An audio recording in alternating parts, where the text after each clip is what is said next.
The last person to see Maren Solvik alive was her neighbor, an elderly woman named Tova Brendel, who watched through the gap in her kitchen curtains as Maren loaded her hiking pack into the back of her Subaru Forester at exactly 5:47 on the morning of October 14th, 2023. Tova would later tell investigators that Maren had looked, in her words, completely ordinary, not happy, not sad, just ordinary. She had lifted the pack, arranged it, paused for a moment with both hands resting flat on the tailgate as if she had forgotten something, and then closed the hatch and driven away north on Elgecedar Gate toward the E6. Tova watched until the red taillights disappeared around the bend near the old bridge. She said the thing that troubled her most, when she thought about it afterward, was that Maren had paused, just stood there with both hands flat on the tailgate, and stared at the inside of the trunk for what Tova estimated was perhaps 15 seconds. Not moving, just standing. Like she was waiting for something inside the trunk to move first. Maren Solvik was 34 years old at the time. She was a certified wilderness guide with 11 years of experience operating in the Jotunheimen Range and the forests east of Trondheim. She had led over 200 group expeditions. She had summited Galdhøpiggen 7 times, twice in winter conditions. She kept a handwritten log of every hike she had ever completed, a practice she had begun at the age of 16 when her father gave her a red leather journal for her birthday and told her that a life worth living was a life worth recording. By October 2023, she had filled 19 such journals. The 20th was found open on her kitchen table when her brother Christopher let himself into her apartment on October 18th. The last entry was dated October 13th. The entry for October 14th was blank, which was not unusual. She never wrote in her log until she returned. She had planned a 3-day solo circuit through the Trillamarka Rolagsfjell Nature Reserve in Numedal, a region in the southern interior of Norway she knew extremely well, having hiked it at least a dozen times since 2009. She had filed her route with the Norwegian Trekking Association's local office. The planned circuit ran approximately 41 kilometers, beginning at the trailhead parking area off Rolagsveien, northeast along the Fiskumvannet lakeshore, ascending through the Spruce Corridor towards Storemyr Plateau, looping back south via the unmarked fire road near Svartåsen, and returning to the parking area by the afternoon of October 16th. It was a route she had done twice before, most recently in September 2021.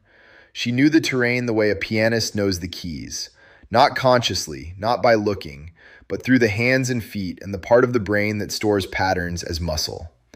She never returned. The search and rescue operation that followed was thorough, professional, and ultimately inconclusive. Teams swept the entire reserve for 8 days. Cadaver dogs were brought in from Oslo on the 4th day. Her tent was found on the 2nd day, pitched correctly and precisely at a campsite near the western bank of Kvernsjøen, a small forest lake roughly 14 kilometers into the reserve. The tent was in perfect condition.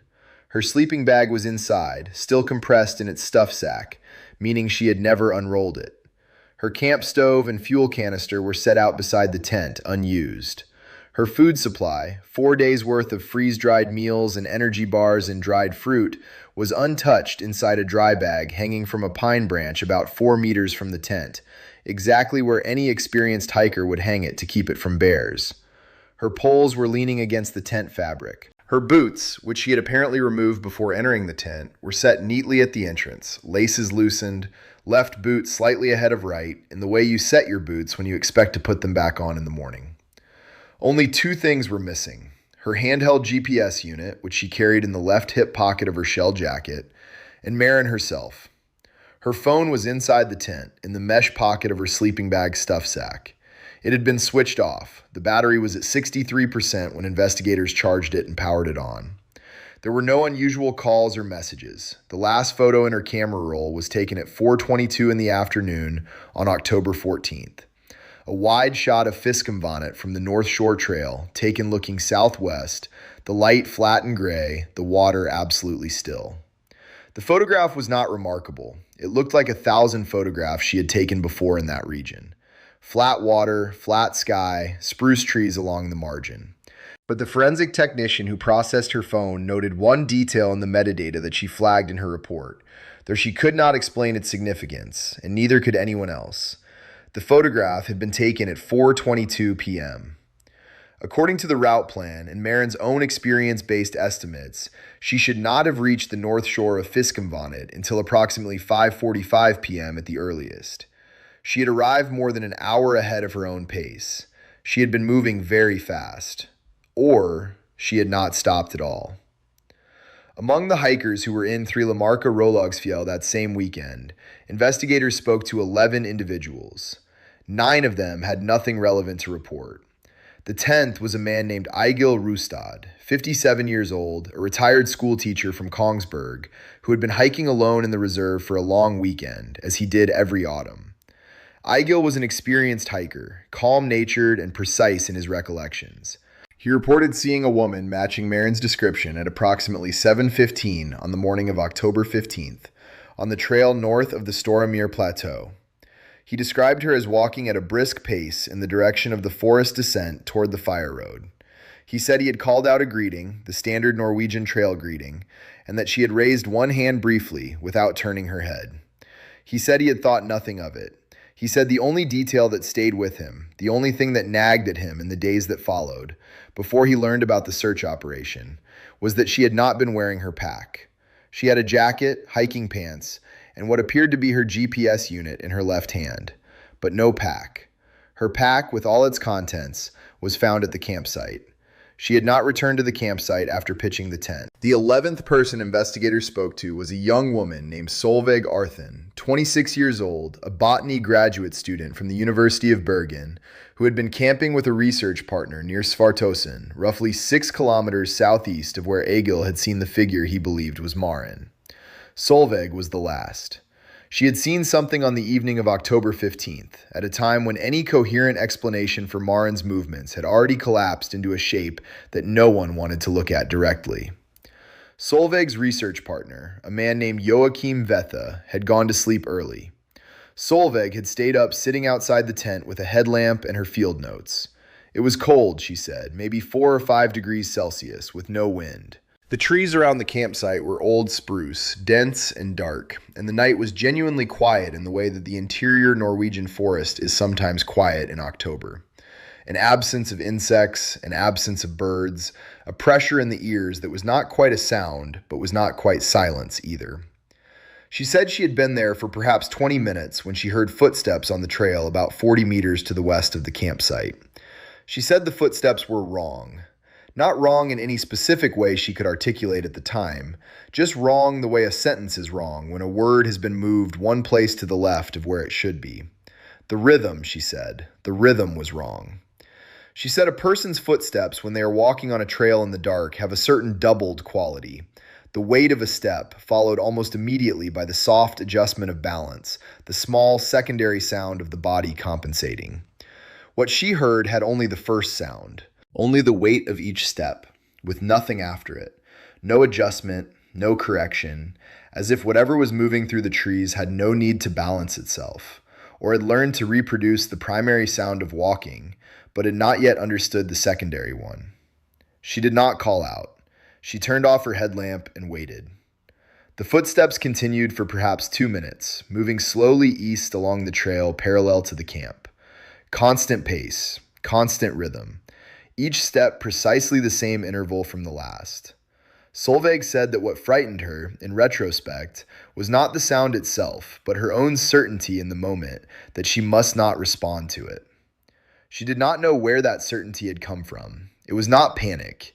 It was something quieter than panic, something older, the kind of certainty that arrives not as a thought, but as a pressure in the chest, the way a cat flattens against the floor before the earthquake comes, before there is anything to hear. The footsteps stopped. Solveig said the silence that followed was different from the silence before. She could not explain how.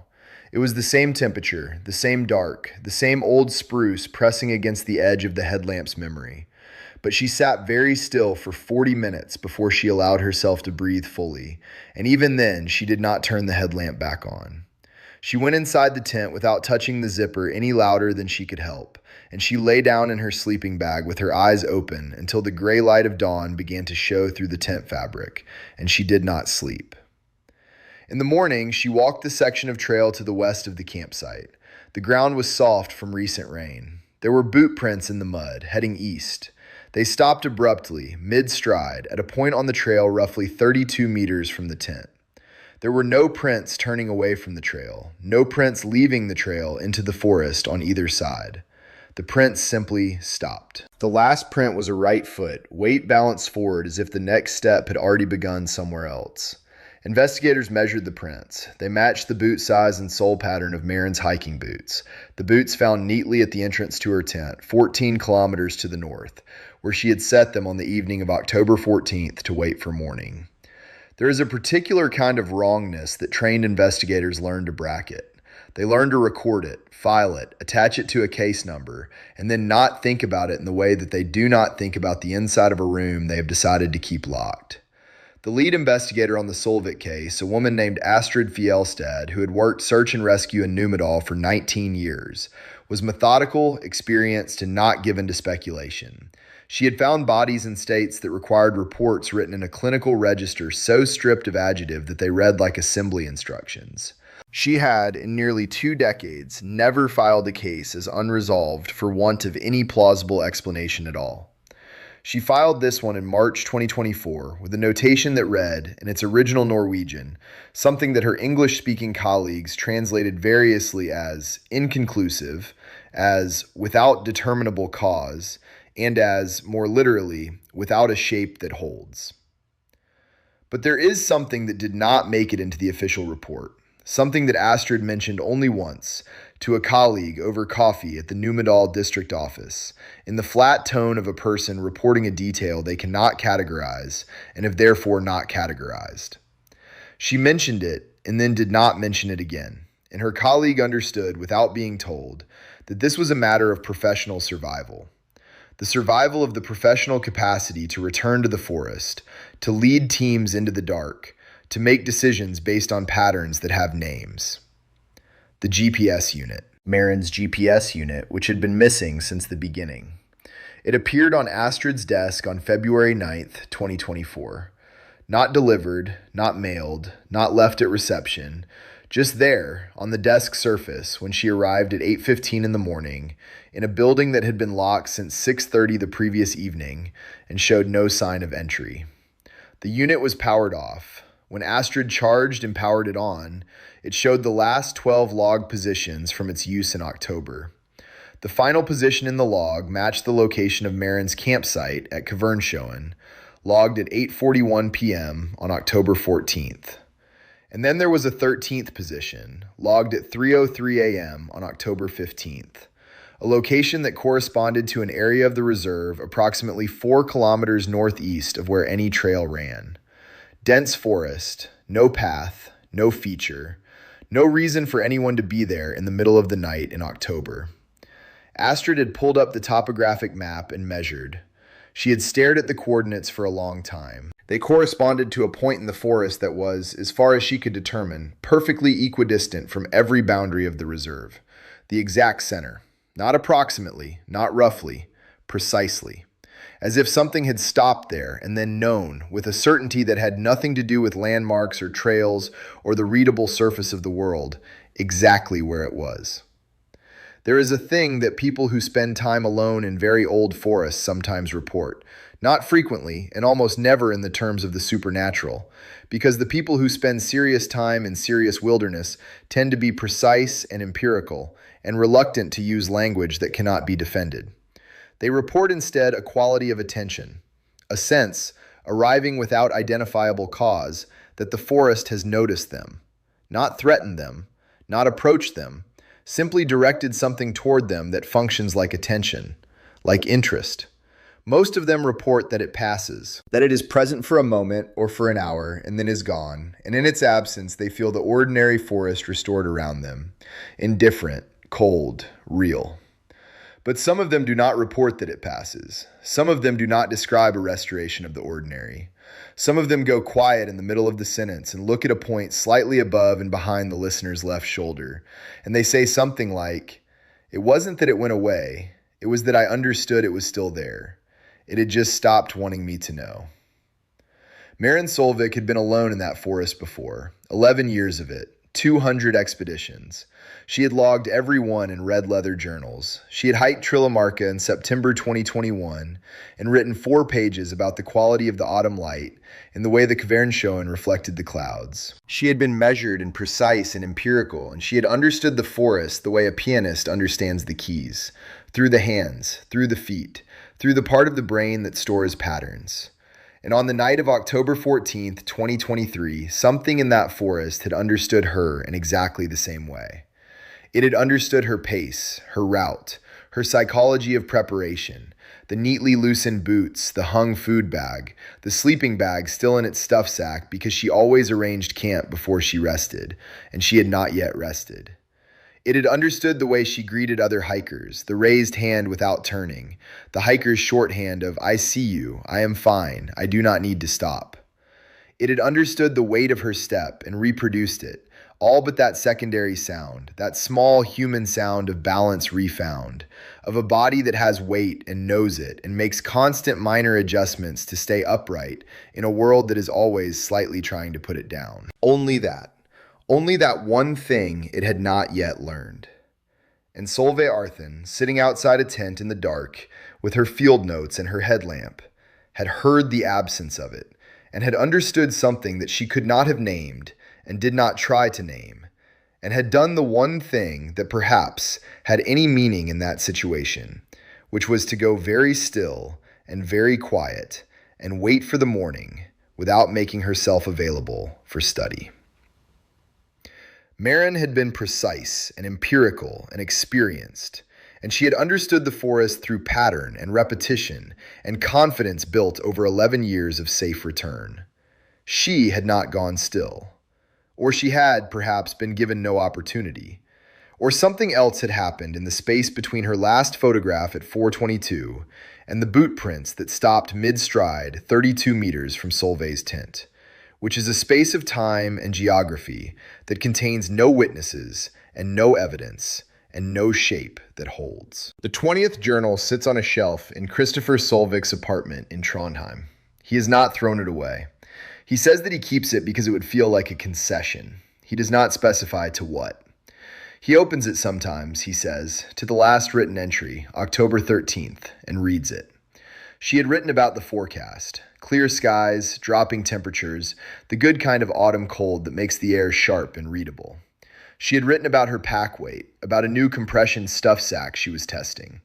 She had written, at the end of the entry, a line she often wrote the night before a solo hike, a small personal ritual she had kept since her first solo at 19. Tomorrow, I go to learn something. The page for October 14th is blank, except for the date, which she had written at the top in the morning before she left, the way she always did, so that when she returned, she could begin directly with the entry, rather than pause to write the heading. Just the date, in her handwriting, in blue ink, October 14. And below it, nothing. The clean, white space of a day that had not yet happened, the held breath of a story that had not yet been told, waiting for the hand to return and give it shape. The hand did not return. If this reached you, if the silence between these lines felt familiar, press like and subscribe. Some things find their audience for a reason.